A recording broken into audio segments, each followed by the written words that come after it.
Kadugtong ito yung guava apple na ginamit ko na side grafting technique after 1 month.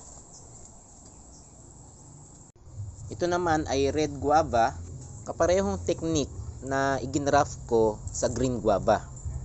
Inalis ko yung usbong ng green guava para hindi na maging kaagaw nito yung bagong graft na red guava. Ito na yung itsura ng guava apple after a year. Hindi ito yung mismong video ng guava apple, pero kaparehong technique ang ginamit ko. Madali lang himiwalay ang balat ng bayabas sa kahoy nito, kaya ganito ang ginagawa ko. Hindi kagaya ng sa mangga, patakpyas ang ginagawa. After mahiwa ang balat ng bayabas, hihilahin nyo lang ito at hihiwalay na ito doon sa kahoy.